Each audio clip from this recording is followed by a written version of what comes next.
WhatsApp. तो आज हम बात करेंगे सिस्टम डिज़ाइन के बारे में, सीखेंगे सिस्टम डिज़ाइन में क्या क्या यूज़ होता है। सिस्टम डिज़ाइन की एक बहुत पॉपुलर बुक है, उनका ही कंटेंट फॉलो करेंगे हम। मोस्टली उनकी सारा कंटेंट तो फॉलो करेंगे करेंगे प्लस आपके एक्स्ट्रा क्वेश्चंस उन जो भी लेटेस्ट आ चुके हैं, कमेंट सेक्शन में जो भी क्वेश्चंस आएंगे वो सब कवर करने की कोशिश करेंगे। And will start the series and हम मेक श्योर करेंगे आपको अच्छे से समझ आ रहा है सब। बहुत बेसिक बेसिक से भी स्टार्ट करूँगा मैं, कि मैं खुद रिवीजन कर रहा हूँ इंटरव्यूज़ के लिए जितने क्वेश्चन पॉसिबल हो सकते हैं वो सब देखेंगे। ठीक है, सिस्टम डिज़ाइन से बेसिक से स्टार्ट करते हैं। सिस्टम डिज़ाइन को सबसे पहले स्मॉलेस्ट यूनिट से समझेंगे।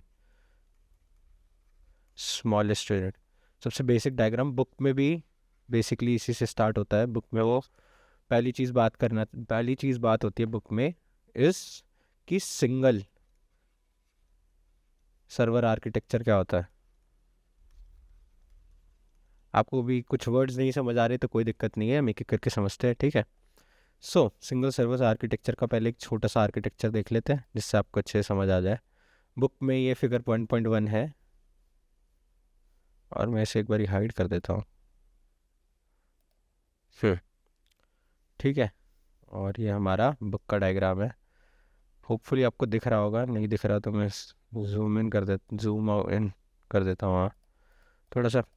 ठीक है, देखो जी ये हमारा यूज़र इन द सेंस समझिए कि हम है ये, मैं हूँ आप।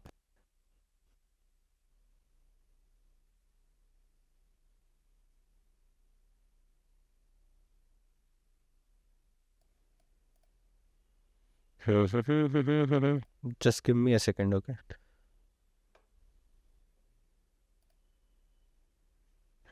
Stroke, okay. हाँ ठीक है, अभी भी ठीक नहीं है। मार्कर का कलर क्या रखें, चलो देख लेंगे यार वो। ठीक है, आप और मैं है, यूज़र हैं हम। ठीक है, हम कुछ फ़ोन में रिक्वेस्ट करते हैं, जैसे गूगल की साइड हमने डाली और भेज दी। हमें नहीं पता, हमने जब अपने मोबाइल फ़ोन लिया या हमारा वेबसाइट से हमने डेस्कटॉप या किसी से भी हमने रिक्वेस्ट करी गूगल की, तो आगे जाके क्या हुआ। हम तो भाई गूगल डालते हैं, और अगर हमने गूगल में कुछ डाला जैसे लेटेस्ट न्यूज़, गूगल पे डालने के बाद हमने डाला लेटेस्ट न्यूज़, तो वहाँ से हमारे पास लेटेस्ट न्यूज़ आ जाती है। ठीक है, हमें पता नहीं क्या होता है, बट ऐसे समझो कि हम पहले यहाँ आए, सबसे पहली सिचुएशन यहाँ है, हम किसी वेबसाइट को वो करते हैं, रिक्वेस्ट भेजते हैं। फिर किसी कोई डीएनएस सर्वर करके कोई चीज़ होती है, अभी समझेंगे हम डीएनएस सर्वर क्या होता है। ठीक है, वो हमें कोई आईपी एड्रेस वापस करता है। वो आईपी एड्रेस फिर हमसे नहीं, मतलब हम उसके बाद कुछ नहीं कर रहे होते, हमारे थ्रू जाता है वो ऑटोमेटिकली उस गूगल के सर्वर पे। ठीक है, गूगल अपने सर्वर में से वो इन्फॉर्मेशन, जैसे हमने अगर न्यूज़ पूछी है तो न्यूज़ रिटर्व करके वापस कर देता है हमारे पास। ठीक है, 4 स्टेप का प्रोसेस है। पहला ये, खुद यूज़र हो, आपके पास एक आपका मशीन है और इस मशीन से आपने कोई रिक्वेस्ट करी एंड भेजी डीएनएस सर्वर पे। आप समझते डीएनएस सर्वर है क्या। डीएनएस सर्वर ऐसे समझो, आपने मूवी देखी थी हेरा फेरी, उसके अंदर, तो बहुत पुरानी मूवी है, उनके अंदर एक बुक यूज़ कर रहे होते हैं वो बुक, येलो पेजेस की तरह। येलो पेजेस क्या कर रही होती है आपको, जैसे उन पे बार बार वो नहीं हो रहा होता, स्टार फिशरीज, स्टार गराज, बार बार गलत नंबर मिल रहा होता है। पहले क्या होता था, सबके पास एक दूसरे के नंबर नहीं होते थे, एक बुक होती थी, बुकलेट। आप किसी का भी नेम के साथ उनका नंबर ढूंढ सकते थे। ठीक है, तो वेबसाइट्स भी ऐसा करती है। वेबसाइट्स को आपके नाम नहीं पता, जैसे मेरा दोस्त है दीपक, तो मुझे उसका नाम पता है, मुझे बट उसका फ़ोन नंबर नहीं याद। ठीक है, वो तो ऐसा ही होता है, बुकलेट्स ऐसी होती थी, नाम लिखा हुआ है और उनका फ़ोन नंबर लिखा हुआ होता था। तो जब आप वेबसाइट को कोई रिक्वेस्ट भेज रहे होते हैं तो उनके पास उनका नाम नहीं सेव होता। आपको नाम से पता होगा google.com, बट उन्हें जो वहाँ से रिक्वेस्ट आ रही है उन्हें, तो वो आईपी एड्रेस देते हैं वापस। ठीक है,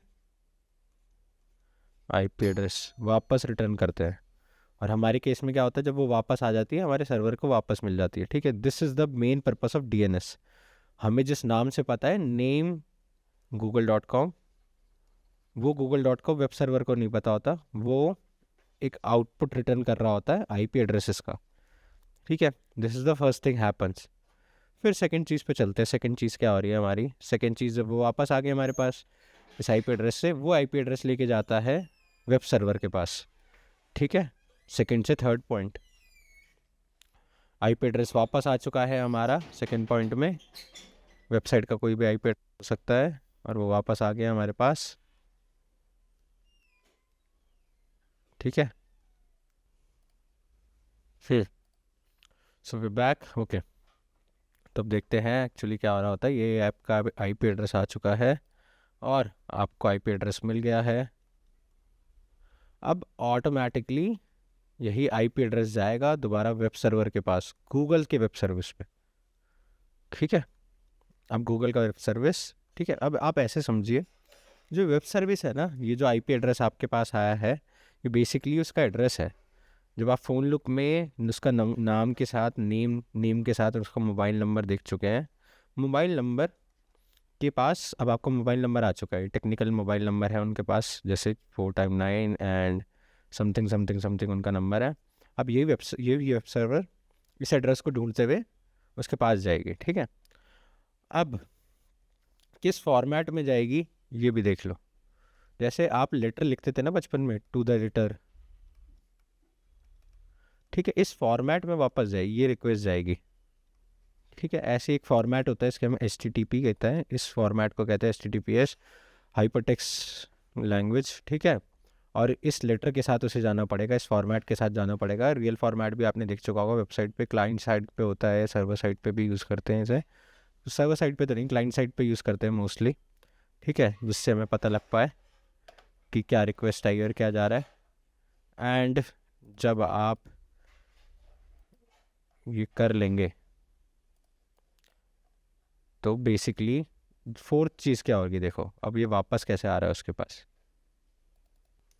ठीक है, और उसके बाद आपने पहले तो डीएनएस पे भेजा, डीएनएस आपकी फ़ोन बुक है, फ़ोन बुक से उन्होंने नंबर निकाला, उसी नंबर को आप लेके गए, आपके पास वापस आएगा, बट आपको कुछ नहीं करना, यही चीज़ आपके एड्रेस पे जाएगी। जैसे आपने नेम भरा कि मुझे गूगल चाहिए, गूगल वालों का एड्रेस 123.98 कुछ होगा, और ये वन एड्रेस लेके वो उनके गूगल के सर्वर पे जाएगी।